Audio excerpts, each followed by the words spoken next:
others, but but we're on this journey together and trying to work this out. And one of the things is it's easy sometimes to care for other people. It's not necessarily easy to be cared for ourselves. And part of that as we age is trying to maintain our independence, our integrity, our mental and physical health. And it becomes it's sometimes difficult because in the Unitarian Universalism, the old rules, the old principles, first was the inherent worth and dignity of the individual. And we tend to focus on the individual. But the seventh principle talks about the interdependent web. And as part of the interdependent web, we need to participate in that, both caring for others and allowing ourselves to participate, sometimes with gritted teeth, in being cared for. And this is a lot of fun when you're in the situation where your children begin to parent you in some way. And some of you may have experienced that in different ways. So just think about how our values as a community relate to all of this. And if there are questions about this kind of stuff, then please ask, but I'm going to just turn this over to Kimberly, who has a wonderful story about her journey in part of this whole process. Thank you, Nan. So I started this about 2 years ago. I was visiting with my two of my sisters. My oldest sister is Mary Ann, 77, and she has Parkinson's. And she turned and looked to our younger sister, Carol, and said, "How would you feel about your decrepit old sister moving to Nashville, where Carol and her family live?" And Carol blessedly said, "Yeah, it would save me driving." So it took me a while, but I started looking into finding a place for Mary Ann in Nashville, and I didn't know where to start. So went on the web, and I found this wonderful U.S. News and World Report site that lists what I'm going to call CCRCs. So CCRCs are continuing care retirement communities. Thank you. There we go. Thank you. There are 4 in Honolulu. They are certified by the Commission on Accreditation of Rehabilitation Facilities, which is called CARF, which is an international independent nonprofit organization that accredits health and human service providers. It was founded in 1966. The key to all of this, I think, is going to look at these communities and getting a feel for them and finding out what is your definition of continuing care. Because even though they may be accredited by CARF, they may not necessarily provide continuing care. So the facilities in Honolulu are 15 Craigside and Arcadia, which are sister organizations, Kahalanui, and Kalakaua Gardens. The first 3, no, the first 2, all of the, sorry, let me start again. Many of them require you to put in a huge amount of money at first as a placeholder, and the organization survives by using the interest on that money. Some of them allow 85 or 90% of that to be returned to your heirs after you die, or if you decide to leave. Arcadia and 15 Craigside start taking 2% of that out every month for the first 3 years until there isn't any more left. So one of the questions we asked as we went along, me and Nan and Pierre and a friend of mine, were, what do you like about living here? What do you not like about living here? And what are some of the pluses and the minuses?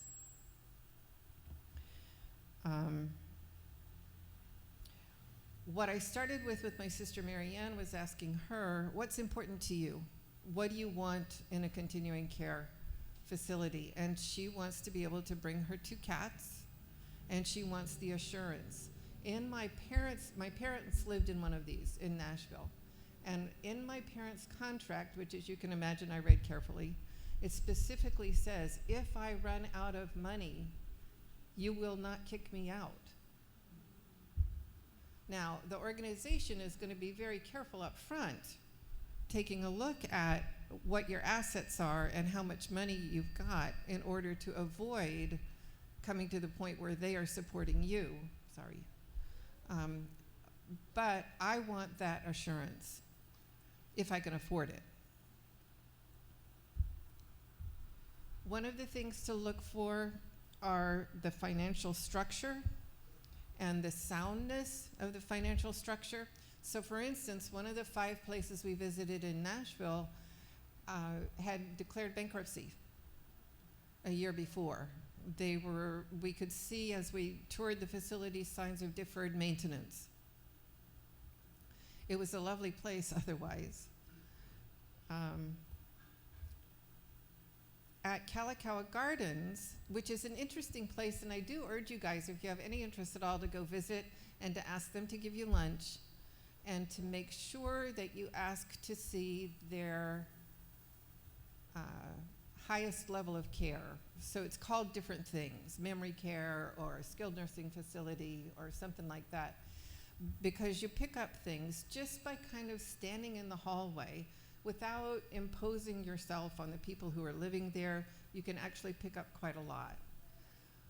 One of the places we visited in Nashville, the highest level of care was on a higher floor.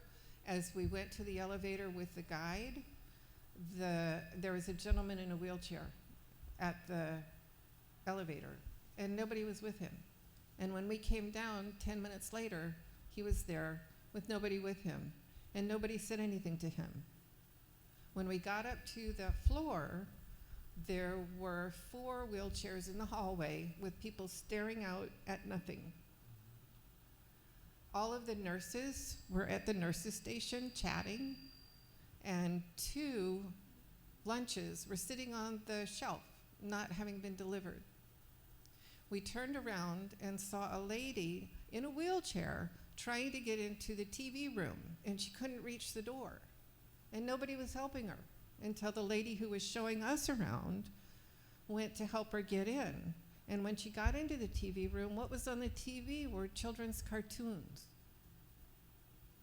That's not what I want. That's not what I want. Some of the other places you could see things going on. There was PT going on in the rooms. There was people chatting. The staff was engaged. It just felt very, very different. Pohainani is not on the list, the CARF list. Pohainani in Kaneohe. We had a very interesting visit there, Nan and Pierre and I. The gentleman who was talking to us clarified that they do have 3 levels of care. They have the assisted living, independent living, assisted living, and the highest level of care. But if you are in their memory care ward and you wander away, they will kick you out. My friend's grandmother was there years ago and loved it, and it's beautiful. The facility is beautiful. It's got great views. Every apartment has these beautiful views of the Ko'olaus.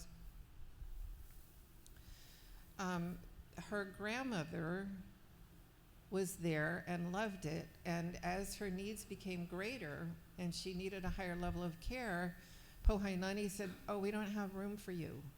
And she spent the last months of her life bouncing around from care home to care home. So the continuing care is very important to me.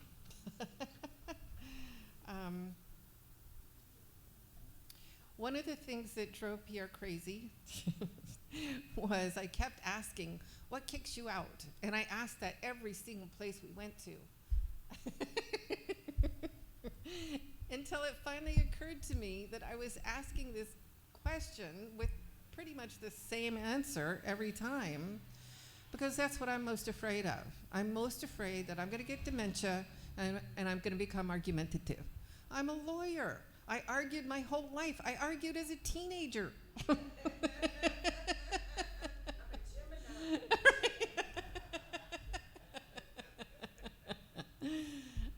So I didn't know that that's what I was in search of. What am I most afraid of? So it's a good question for us to ponder. When I think about where I'm going to be 10 to 20 years from now, I think of myself as I am now. I can still climb stairs. I can do a lot of things for myself, but in 10 years, I'm going to be able to do less, and in 20 years, less, and I'm going to need more help. So that was another kind of eye-opener for me, is I can't think of myself as I am today. I have to try to imagine myself in the future.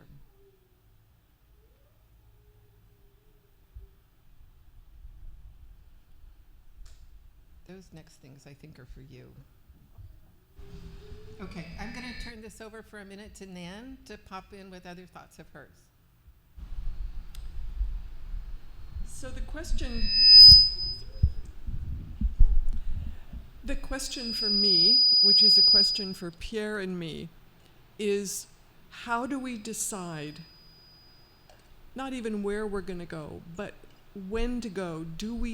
Are we going to need to change? We live in a house with, numerous sets of stairs.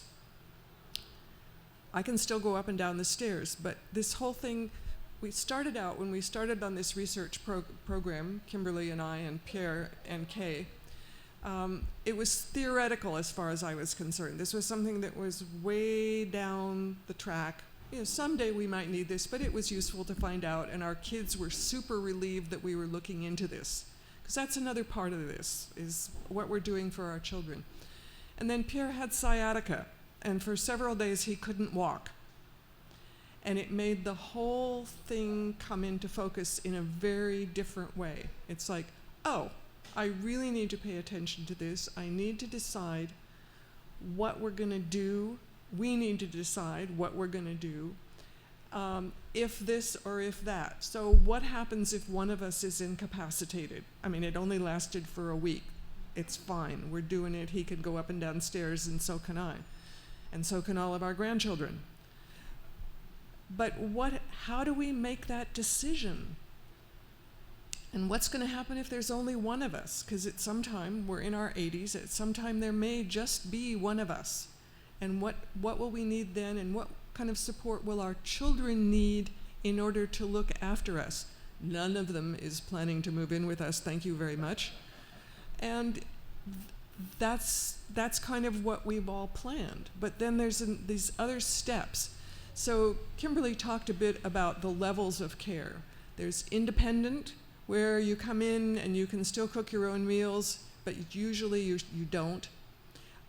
Assisted living means that you're having trouble with some of the aspects of surviving. You may have trouble doing things like going up and down stairs, although most of these places have elevators. You're probably not interested in cooking your own food anymore. You may have trouble with dressing, bathing, those kinds of physical things. There may be some minimal cognitive impairment, and all of those things involve more care than most people's kids have time to do now that everybody works full-time, and more than full-time here in Hawaii. Then there's skilled nursing, which is you're not really mobile anymore. You're going to need to have a 24-hour care, and a number of these facilities have skilled nursing units as part of them. And then the fourth level is memory care.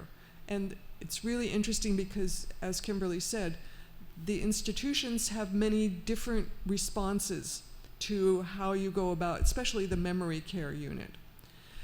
So with Kahalanui, to move in, you have to go in as an independent.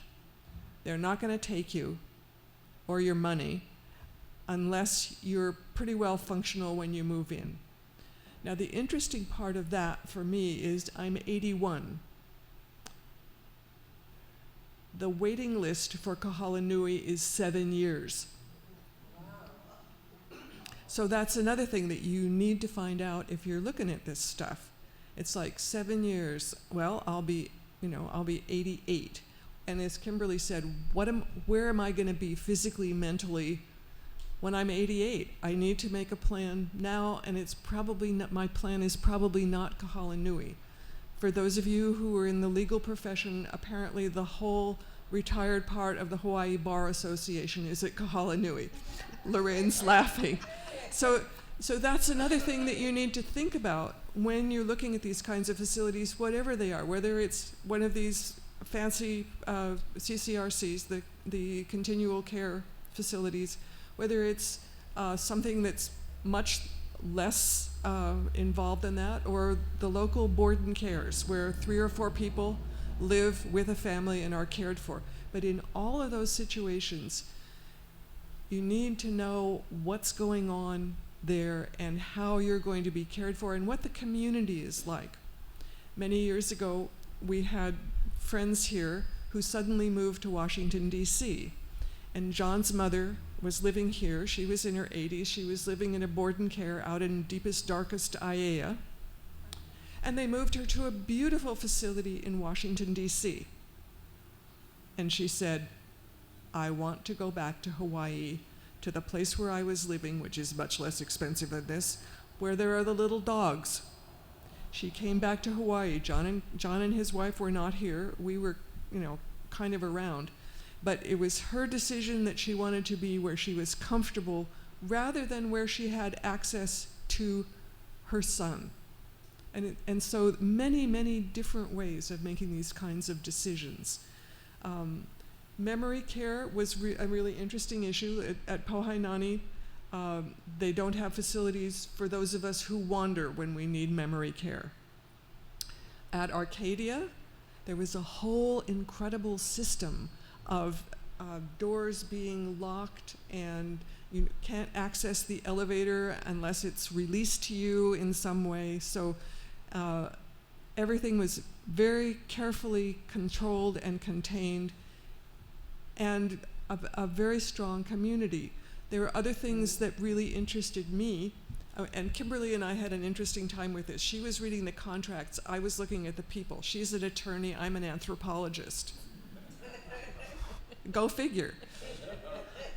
So at Kahala Nui, the people who are having an assisted living are in a separate building from those who are in independent. So it's like, so what's the interaction here? What's going on? Do I need to move every time I change a level of care? Some institutions have that, others don't. Others, for instance, in Arcadia, if you need to move from independent to assisted living, they provide the assisted living wherever you're already living. And that's also true for number 1 Kalakaua. Now, and there's another whole issue.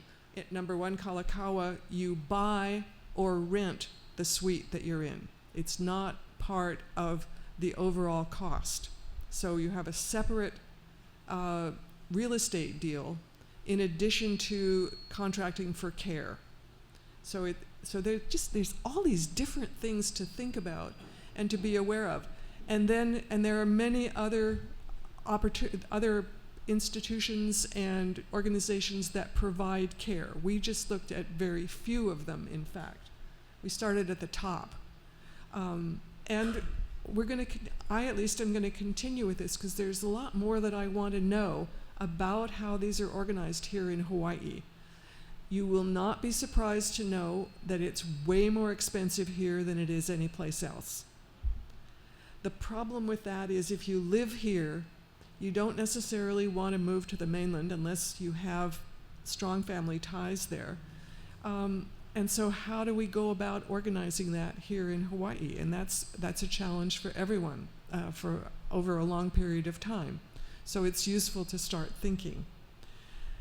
And I had a couple of other things here. Well, you want to go back? Can I jump in? Yeah. Okay. So one of the things we had to look at was if you're going to say, no, I want to stay in my home, I want to age in place, which many of us prefer, you're looking at, if you need care, you're looking at $10,000 to $12,000 a month.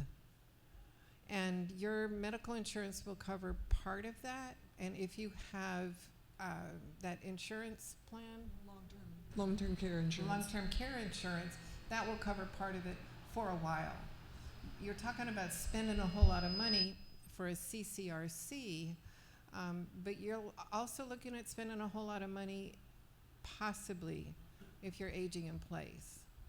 One of the things that Nan and I looked at were some simple things that we can do right now to make living at home easier and safer. And Bonita helped me out with an idea this morning, which was when you get up in the night. I'm sure none of you do this. Do you want to say, Bonita? Yeah, when I got up,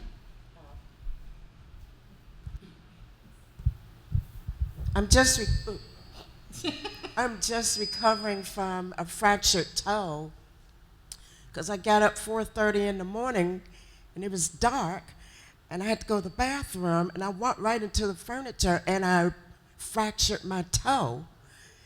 And it took like 8 weeks to heal. I don't have to wear a bandage or whatever, and I've been going to a wound care specialist every week. So it's those little things, and I'm 68, and I was like, okay, I need to remember to turn the lights on and don't walk in the dark. Thank you, Bonita. I'm glad we're laughing because it would be easy, really easy to cry over this kind of stuff. I brought my favorite thing for the moment, which is sticky tape that is shiny. And Pierre, blessings upon him, put this at the edge of every one of the stairs coming down from our bedroom to the rest of the house. So even when I turn on the lights, this is really helpful to have. It's something that's very easy to do. If you're living in a rental situation, you can take it away if you leave. It's not permanent, but it makes a real difference. And Kimberly was talking about another one of her favorites, which is the safety bars, the grab bars. So I live in a rental, and I have a wonderful landlady, but I went through some health problems a while ago and was unsteady. It's an old unit, and so to get into the shower, you have to climb over about an 18-inch ledge. And I told my landlady, if I pay for the grab bars and I pay for the handyman, I have a great handyman, is that okay? She said, yeah, it costs me $80. And I am so glad every time I take a shower that I've got that bar to hang on to. And maybe around, for you gentlemen, perhaps a grab bar by the bathroom, by the toilet, to hang on to in the middle of the night if you want. after you've turned on the light.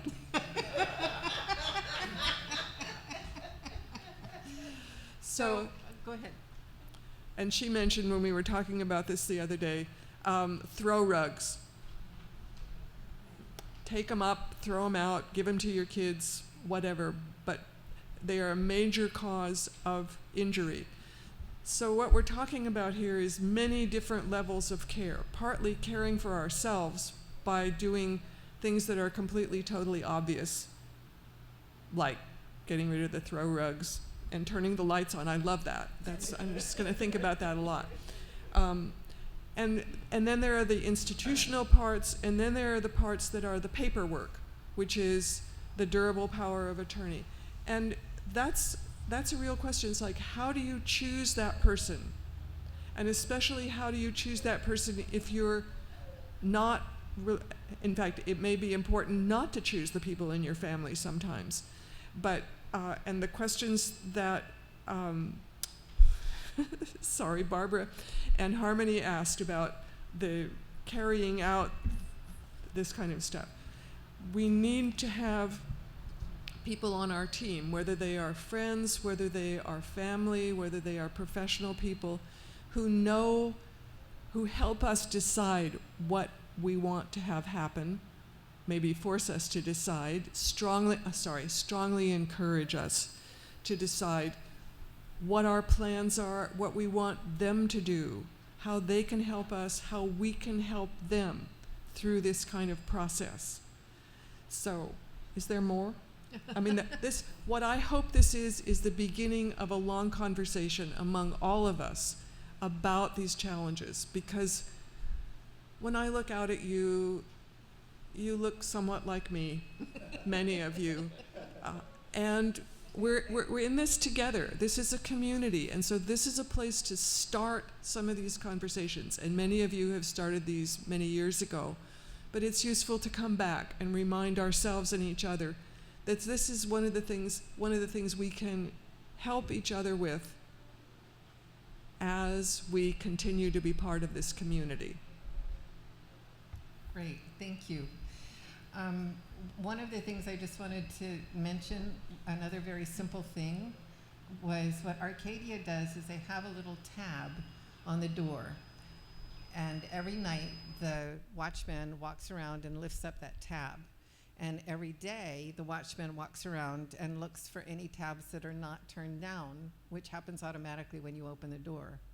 And then he can get a hold of staff to contact that person and see if they're okay.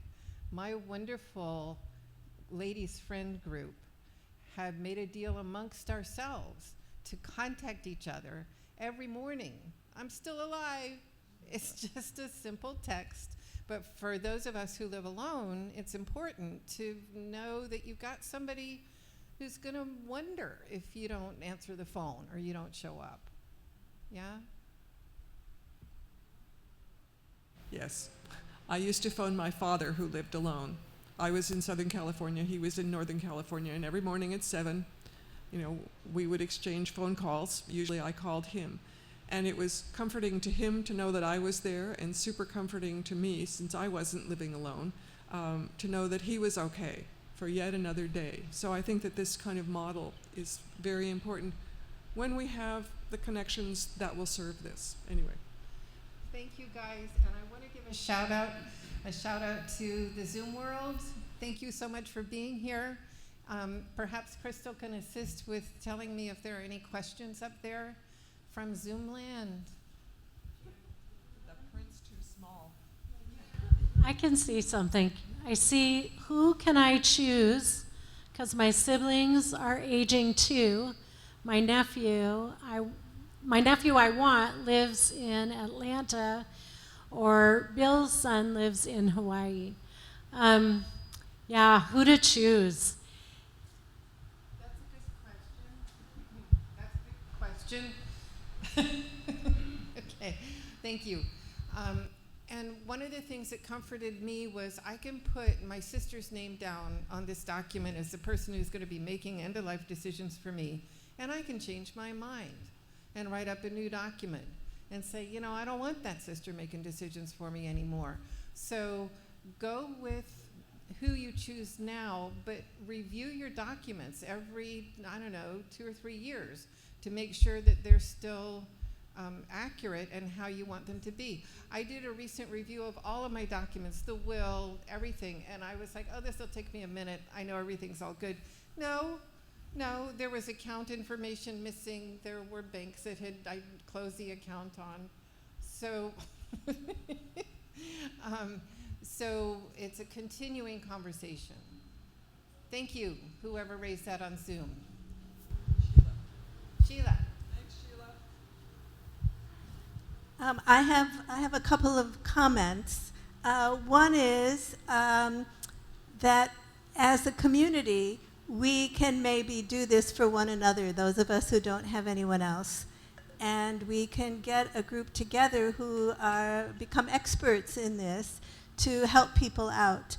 I know when I did my first advance directive, it took me forever. My doctor was bugging me and bugging me and bugging me because I didn't know who to ask. So I finally got people, and the three of us got together, and one of them was a former hospice nurse, and she went through the whole thing with me and explained what it meant and why I might want to make this decision or that decision. That was very helpful.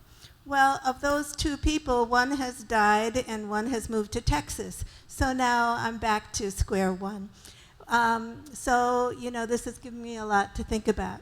But number two, I want to say that I have a 3-bedroom house, and I'm the only one living there right now, and we could start a community now of helping one another, living together, and keeping track of each other. If there's anybody out there who needs a place to live with affordable rent, already furnished, and give me a call.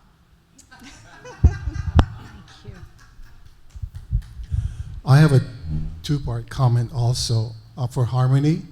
On that green form, which is also called a directive, there's a part on it where you can suggest you'd like to receive as much care until they've exhausted all treatment.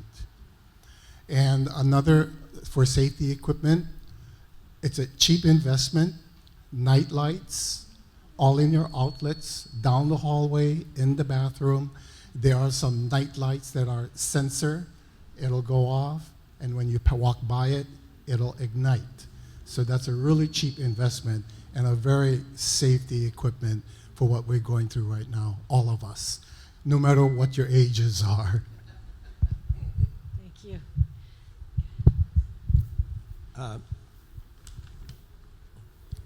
So I'm Larry Gendro, and I was a member of this congregation 40 years ago with my wife, Marilee. We actually met here and got married with Bob Frazier as minister. Recently, I've been forced to think about what our congregation in Northern California needed. And I decided what we needed was a group that considered these problems and met regularly. And so we've started the What's Next discussion group. I think that's a good thing to do.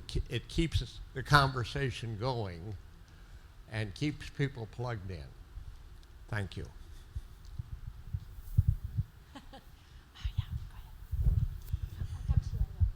I just want to say that my father's 96 years old, and he was living here for 40-some years, almost 50 years. And I didn't know that he was talking about planning for the last stage of our lives, his life.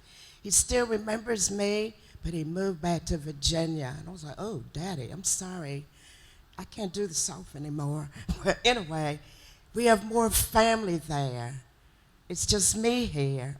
Most of my family moved back to the mainland. So that was one of his decisions that he made. We talk twice a week. He still knows who I am. He left in 2022, and every time we talk, he says, Bonita, when are you moving back to Virginia? and it was like, Daddy, I love it. And this would be it. In the wintertime, they send me pictures of the snow, snowballs, snowmen. And so I go to the beach, and I send them pictures of my feet in the sand, in the water, in the ocean. And I say, have a nice day. Aloha. Okay, I think we could do one more. A couple of comments. In my public health career, I've had a lot of colleagues, one of whom was the director of the Governor's Office on Aging, and they did a study, and it seems like one of the characteristics of these places is that if it's for-profit, you will get worse care than the non-for-profit places. And that's pretty much true around the country, because for-profit places cut corners when they want to increase their profits. The other thing is that with the Trump cuts in Medicaid, many of us in the public health community are concerned about what happens if and when those cuts affect people who need to go into nursing homes. We don't know yet what's going to happen, but it could be devastating, because not everybody can afford these places. Okay, one more.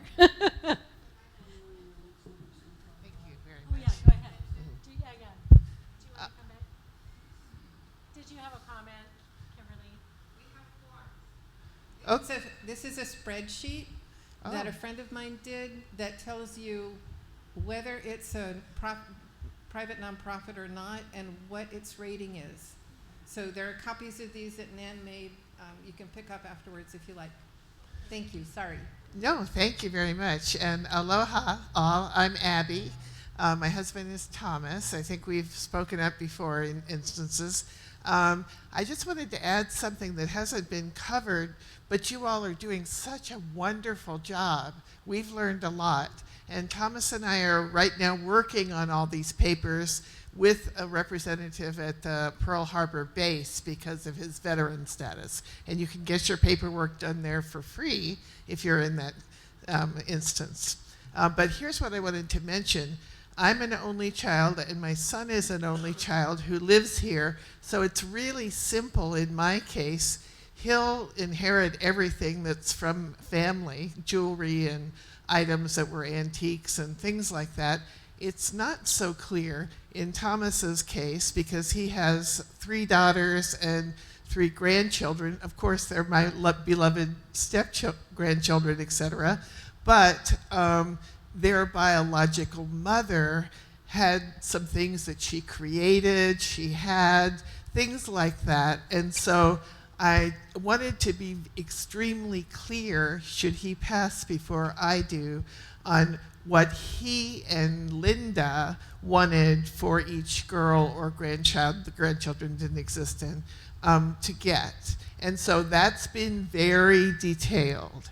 And that reassures me, because there's a particularly beloved stitchery of the Last Supper that's exquisite, and everybody wants that. So, thank you. Thank you. Okay, we're going late, guys. I don't know if I can stop it. One last, truly last comment. Okay, I'll say this very quickly. This is a continuum, and we're starting today with the long-term care facilities of different levels. But I think it's really important to look at this all along the way, and also don't be alone in it. Get a social worker who knows the particulars of any facility and any things that are going on to help you walk through the process. And I mean, we didn't even talk about things like adult daycare and things like that, which are all leading up to making a final decision. The only people that make a decision on going into a facility immediately are the homeowners who said, I don't want to cut the grass anymore. And I know people like that who have made that decision, and then if they're lucky, they won't have to go on a waiting list to get into a place. Anyway, I just wanted to pass that along, that it's a whole process. Thank you so much. It looks like we have one comment from us, from our Zoom people. Mahalo, Nan and Kimberly. You are presenting important thoughts and questions. Great job.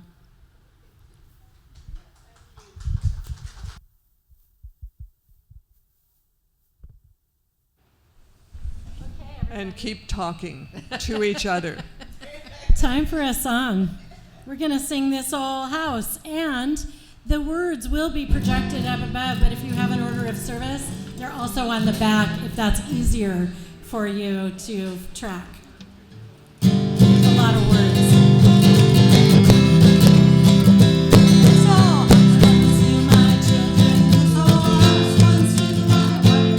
This old house was home and comfort. This old house was run with laughter. This old house is really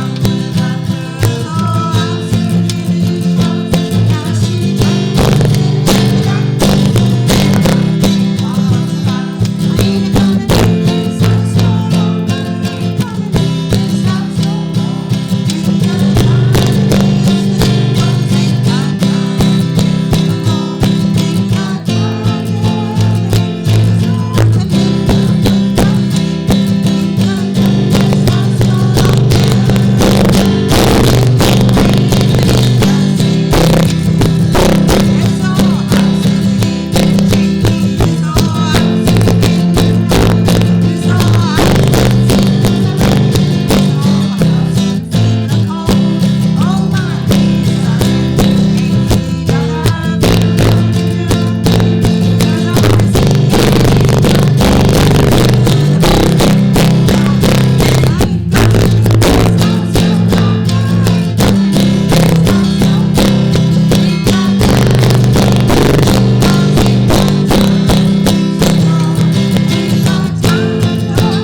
Okay.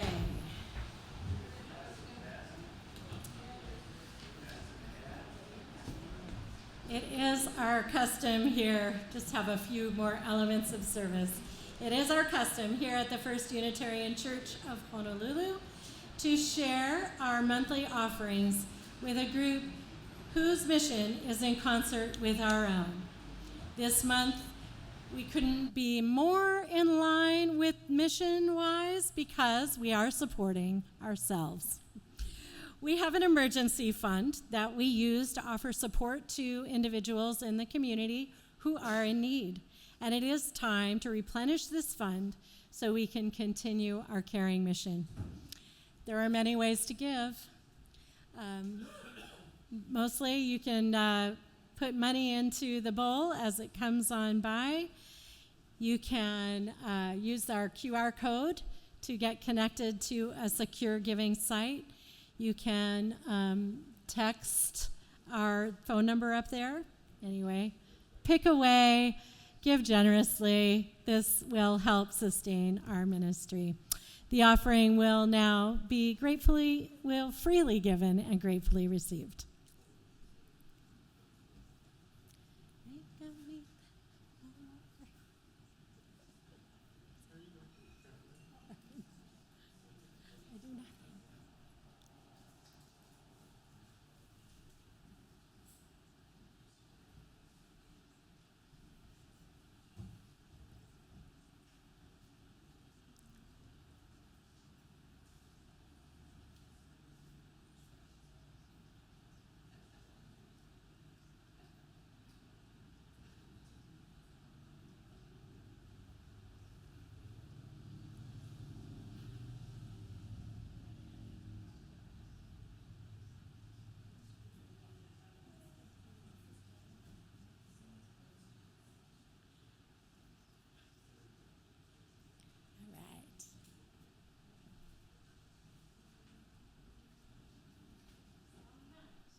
We might have music.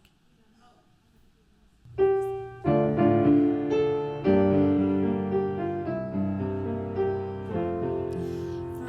you I receive, to you I give, together we share, and from this we live.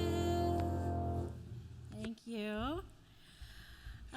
For many years, this congregation has invited their members and friends to share joys and concerns in the Book of Life. This is our Book of Life, and you are invited to write in it before a service to share something wonderful or something painful that is on your mind. Today, we have the following.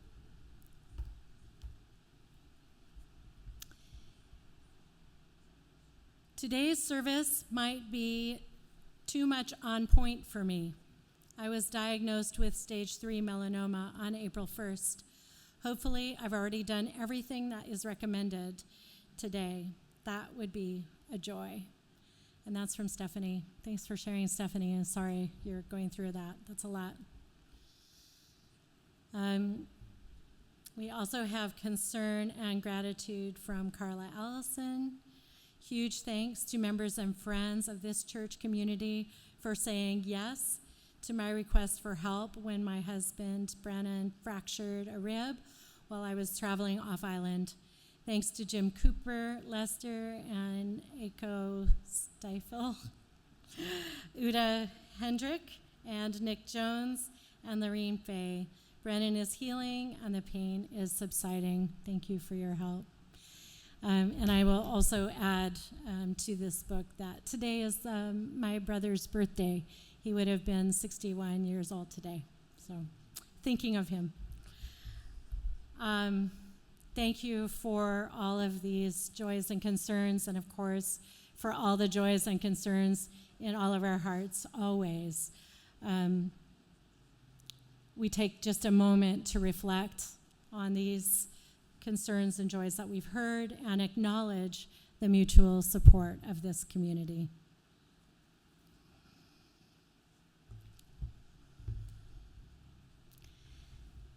have some closing words before I extinguish the chalice. Short and sweet. Death, If I Should Go, by Joyce Genfeld.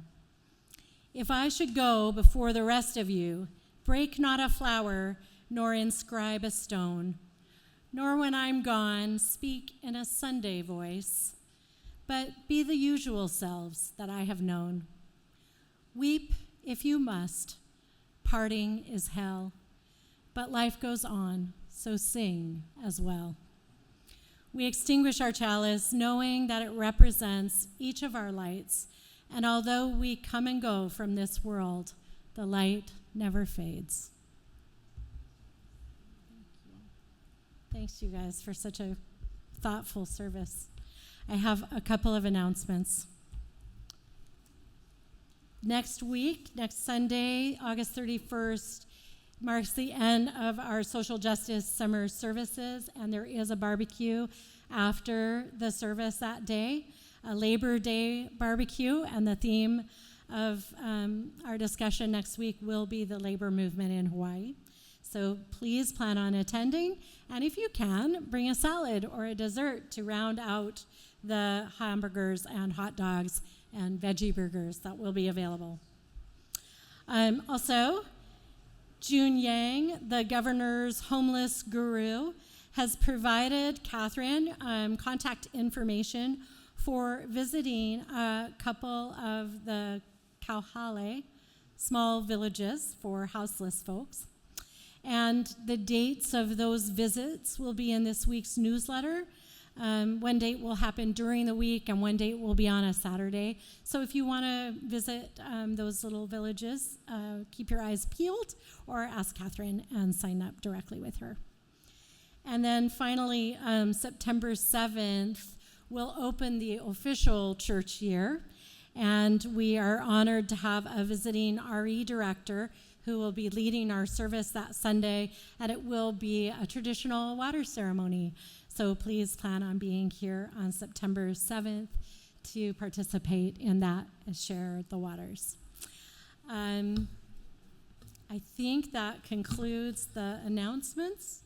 We just have our song of peace before we can go and share some coffee and snacks with each other.